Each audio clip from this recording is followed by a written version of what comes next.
కున్నాడో ఆ బిడ్డకి అతనెలా వారసుడో ఆ థియేటర్కి నా బిడ్డ కూడా అలాగే వారసుడు. అదేం మల్టీ కాంప్లెక్స్ నా బిడ్డకు కావాలని నేను ఇప్పటికీ అనట్లా.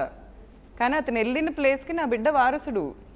బిడ్డ పుట్టినప్పుడు ఒక ఈవెంట్ వాళ్ళ తాతగారు ఇచ్చిన థియేటర్లో జరుగుతున్నప్పుడు నా బిడ్డను ఎందుకు తీసుకెళ్లరు? వాళ్ళ నాన్న ఉన్నారు వారసుడు, వాళ్ళ కొడుకున్నాడు మహేష్ ఉన్నాడు వారసుడు, నా కొడుకేంటి తక్కువ?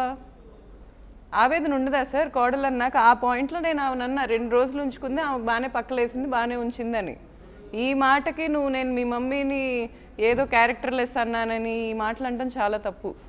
నువ్వు ఎంత ఎంత గింజుకొని నన్ను వేరే అమ్మాయిల్లా పోర్ట్రే చేయడానికి ట్రై చేసినా నా క్యారెక్టర్ మీద ఒక్క మచ్చ కూడా నువ్వు పెట్టలేవు. నువ్వేంటి బాత్రూమ్లు గడుక్కునే స్టిక్లు ఇంకో 100 వచ్చినా. నేను గోవాకి వెళ్ళలేదు, నేనే డెల్టా ఎన్నెల్కి వెళ్ళలేదు, ఇవన్నీ కూడా నేను చూసి నవ్వుకుంటా, అంతేగాని నేను పెద్ద పట్టించుకోను. క్వశ్చన్ అడిగినప్పుడు మీరు అన్నారు ప్రెగ్నెంట్ టైంలో సరిగ్గా చూసుకోలేదు ఆ ఫ్యామిలీ అని చెప్పి. అదే క్వశ్చన్ నేను మహేష్ని అడిగినప్పుడు, ఒకవేళ ప్రెగ్నెన్సీ టైంలో సరిగ్గా చూసుకోకపోయి ఉంటే పిల్లాడు పుట్టిన తర్వాత ఫస్ట్ బర్త్డేకి ఎందుకు తీసుకెళ్తాను, ట్రిప్కి ఎందుకు వెళ్తాం, బయటకు వెళ్ళి ఫోటోషూట్ వరకు ఎందుకు వెళ్తాం, తర్వాత ప్రేమ లేకపోతే ఎందుకు ఇదంతా చేస్తా అంటున్నాడు సార్. యాక్చువల్గా చూసే వాళ్ళకి ఏదో కరెక్టే కదా. నా బిడ్డను తను బాగా చూసుకోకపోయినా, అదే ప్రెగ్నెన్సీలో నన్ను అలా ఫిజికల్గా అటాక్ చేసిన నేను ధర్మతో కలిసి ఉండేదాన్ని. ఒకసారి చెప్తారు ఫిజికల్ సార్? పొట్ట మీద చేతులేసి తోసాడు, కోపం వచ్చింది అతనికి. నేను అతను ఫోన్ లాక్కున్నానని ఇలా తోసాడు నన్ను వెనక్కి గట్టిగా, ఇలా ఇలా పొట్ట మీద చేతులేసి ఇలా తోసాడు. పొట్ట అప్పటికి నాకు ఫస్ట్ 3-4 మంత్స్కే పెద్దగా వచ్చేసింది. తోస్తే నేను ఇలా బెడ్ మీద పడ్డా. జరిగింది అదే.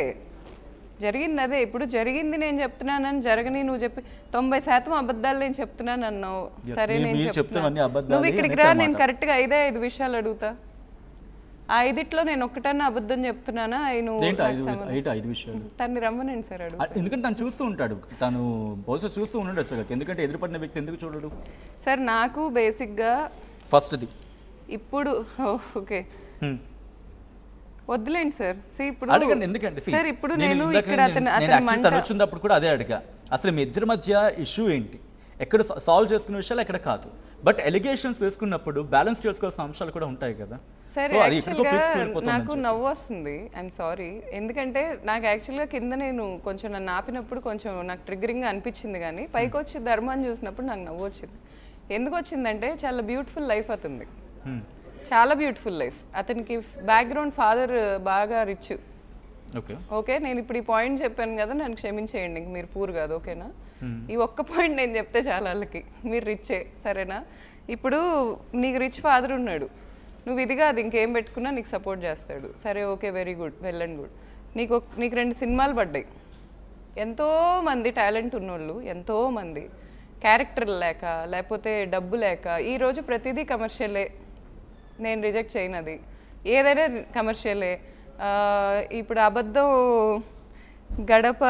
నిజం గడప దాటేలోపు అబద్ధం ఊరంతా చుట్టిద్ది అన్నారు కదా, అది కూడా కమర్షియలే, నేను కాదన్ను. Everything is commercial. కాకపోతే నీకు లైఫ్ వచ్చింది, నీకు ఈరోజు నువ్వు 4 బ్రాంచ్లు, నీ మీద ఉన్న దాంట్లో నా ఇన్కమ్ ఎంత, నా ఖర్చు ఎంత, నా బాధ్యతలు ఎంత, లేకపోతే నా దగ్గర ఉంటున్న వాళ్ళు ఎంతమంది, నేను ఎంతమంది ఇదే వర్కర్స్కి శాలరీస్ ఇస్తున్నా, నేను ఎంత ఇల్లు మెయింటైన్ చేస్తున్నా, ఎంత ఆఫీస్ మెయింటైన్ చేస్తున్నా, ఎంత బ్రాండ్ మెయింటైన్ చేస్తున్నా, ఇవన్నీ నువ్వు చూడకుండా మెయింటెనెన్స్ అంతా కూడా అంటే గిస్మత్ ఎంత తీసుకొచ్చింది తనే అంటూ జస్ట్ కొద్దిసేపటి కదా లైవ్లో చెప్పుకొచ్చాడు తను.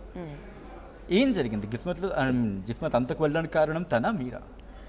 సార్ ఇక్కడ బ్రాండ్ అనేది బిల్డ్ అవ్వటానికి సోలో రీజన్ నేనే. ఇప్పుడు అది ధర్మ డినై చేసినా నాకేం పర్లేదు, ఎందుకంటే ఇప్పుడు నా లైఫ్లో జరిగే వాస్తవాలు నేను చెప్పుకోవాలి. కానీ ధర్మ లేకుండా ట్రావెల్ చేసామంటే లేదు. ఇప్పుడు గౌతమ్ అనేవాడు బ్యాక్ అండ్ ఆపరేషన్స్ అన్నీ చూసుకుంటాడు. ధర్మ అనే వ్యక్తి చాలా హెడ్ స్ట్రాంగ్ పర్సన్, చాలా గట్టిగా ఉంటాడు అతను. మేము అంత గట్టిగా ఉండలేము. సో ఇప్పుడు అతను ఏంటంటే ఏదొచ్చినా హర్డిల్ తను ఫేస్ చేస్తాడు. ఎవరు? ధర్మ. ఫేస్ చేస్తాడు. యాక్చువల్లీ ఇద్దరు హర్డిల్స్ ఫేస్ చేయటంలో తను తగ్గడు, నేను తగ్గను సార్. ఇద్దరు గట్టిగానే పట్టుకొని డీల్ చేసుకుంటాం. ఇప్పుడు తను అన్నంత మాత్రాన్ని మా ఫాదర్ ఏమి లేనాయన అయిపోడు, లేకపోతే ఇన్ఫ్లుయెన్స్ లేనోడు అయిపోడు. మా ఫాదర్ అతను పక్కన తీసుకొని నించొని స్టాండ్ తీసుకున్న రోజులు చాలా ఉన్నాయి. మోర్ ఓవర్ సజ్జలా గారితో ఫోటో చూపించారు కదా, అది కూడా మా ఫాదర్ పనిలో వెళ్ళలా. ఈరోజు మామయ్య గారు మీరు నాకు నాకు మొన్న కూడా ఫోన్ చేసి మీరు బాగానే మాట్లాడారు, సజ్జలా గారితో మా ఫాదరు మీరు ఫోటో దిగింది మీ పని మీద వెళ్ళారు, అది మీరు అబద్ధం చెప్పడం తప్పది. నేను అబద్ధాలు చెప్తున్నాను, నేను ఇప్పుడు దాకా అబద్ధాలు ఏం చెప్పలేదు. ధర్మ, నువ్వు ఇంట్లో దొరకట్లేదు, బయటికి వెళ్ళి తింటున్నా అన్నావు, ఓకే గుడ్, నువ్వు స్విగ్గీలో ఆర్డర్ చేసుకో, జొమాటోలో ఆర్డర్ చేసుకో, నేను పట్టించుకోను. కానీ నువ్వు ఈ రోజున నాకేమీ లేకుండా చేయాలి, నన్ను ఏమీ లేని దాన్ని చేసేయాలి, నన్ను ఒక జీరో చేయాలి అని నువ్వు వెళ్తున్న యుద్ధంలో నువ్వు ఓడిపోతావు. ఎందుకు ఓడిపోతావు అంటే లీగల్ సిస్టమ్ అని ఒకటి ఉంది, దాంట్లో నువ్వు ఎంత ఇన్ఫ్లుయెన్స్ చేయించుకున్నా అది వేరు. అండ్ మోర్ ఓవర్ ఇది మన ఇద్దరు బ్యాటిల్. ఇప్పుడు బిగ్ టీవీలో నిన్ను ఎవరో యాంకర్ కూర్చోబెట్టి చేశారని మీ ఇద్దరికి నేను అంటగట్టలేనే. ఎంత అంటగట్టావు నువ్వు? నా ప్లేట్లో నువ్వు ఎందుకు తింటున్నావు, నీ ప్లేట్లో 100 మంది తిన్నారు నా ఇంట్లో, దానికి బూత్ ఏంటి, డబుల్ మీనింగ్ లేస్తావేంటి, నాకు అర్థం కాదు. చండాలంగా నేను ఏ రీల్స్ చేసినా దాని కింద ఆ జర్నలిస్ట్ని ట్యాగ్ చేస్తున్నారు. ఎంత పరువుగా బతికా.